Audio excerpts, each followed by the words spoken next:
మా ఆయన రోజు అందులోనే లీనమైపోతాడు. నన్ను పట్టించుకోడు. కోరికల్ని అణుచుకోలేక చస్తున్నా. నాకు పెళ్ళయ్యి ఏడాదవుతుంది. మా ఆయన చాలా మంచివారు, చాలా బుద్ధిమంతుడు. ఆయన మంచితనం వల్లే నాకు చాలా సమస్యలు ఎదురవుతున్నాయి. మా ఆయన భక్తిపరుడు. ప్రతిరోజు గుడికి వెళ్తాడు. ఇంట్లో కూడా చాలా రకాల పూజలు చేస్తుంటాడు. ఇంటి నిండా రకరకాల పుస్తకాలు ఉంటాయి. మా ఇంట్లో టీవీలో కూడా ఎప్పుడూ భక్తి ఛానల్స్ తప్ప వేరేమీ పెట్టనివ్వడు.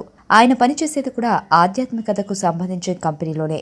ఇక పండుగలు వచ్చాయంటే ఆయన నాకంటే ముందుగానే లేచి తలస్నానం చేసి పూజ చేసేందుకు సిద్ధమవుతాడు. భక్తిపరమైన ప్రసంగాలు ఎక్కడ ఏర్పాటు చేసినా సరే ఖచ్చితంగా హాజరవుతాడు. మమ్మల్ని కూడా తీసుకెళ్తాడు. అలా భక్తి విషయాల్లో బిజీగా ఉండే ఆయన్ని నన్ను అసలు పట్టించుకోడు. వారానికి 1-2 రోజులు మాత్రమే ఇంటికి వస్తాడు.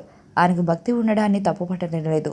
కానీ కనీసం నా కోరికలు తీర్చకుండా అందులోని మునిగి తేలిపోతున్నాడు. నా చిన్నపాటి సరదాలు కూడా తీర్చడు. నన్ను ఎక్కడికో బయటకు తీసుకెళ్ళు. నాతో నెలకు ఒకసారి మాత్రమే పాల్గొంటాడు.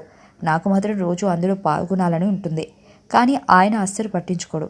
నాతో ఎప్పుడైనా అందులో పాల్గొంటే కూడా మొక్కుబడిగా అందులో పాల్గొంటాడు. నేను నా కోరికను ఆయనతో చెబితే బుస్సుమంటాడు, కోప్పడతాడు.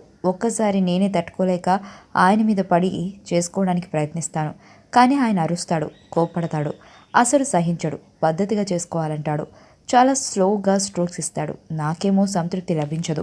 రోజు మా ఆయనతో నరకం చూస్తున్నాను. ఈ విషయాలని ఎవరికైనా చెబితే పరువు పోతుందని చెప్పడం లేదు. మా ఆయన మంచివాడని పెళ్లి చేసుకుంటే ఇలా నాకు నరకం చూపిస్తున్నాడు. నన్ను బాగా చూసుకుంటాడు. కానీ ఆ విషయంలో మాత్రం సుఖపెట్టలేకపోతున్నాడు. నా కోరికలన్నింటినీ నేను లోపలనే అణచివేసుకుంటున్నాను. భార్యని నా దైవం అంటూ నన్ను పొగుడుతాడు. మా ఆయన ఆధ్యాత్మికత చింతన ఎక్కువైపోయింది. భక్తిభావం ఉండడం తప్పు కాదు, కానీ భార్యను సుఖపెట్టకుండా అలా భక్తిలో తేలిపోవడం తప్పు అని నాకు అనిపిస్తుంది. దయచేసి నా భర్తలాగా ఎవరూ చేయకూడదని అబ్బాయిలను కోరుతున్నాను. అలా చేస్తే మిమ్మల్ని నమ్ముకుని వచ్చిన అమ్మాయి రోజు నరకం చూస్తుంది.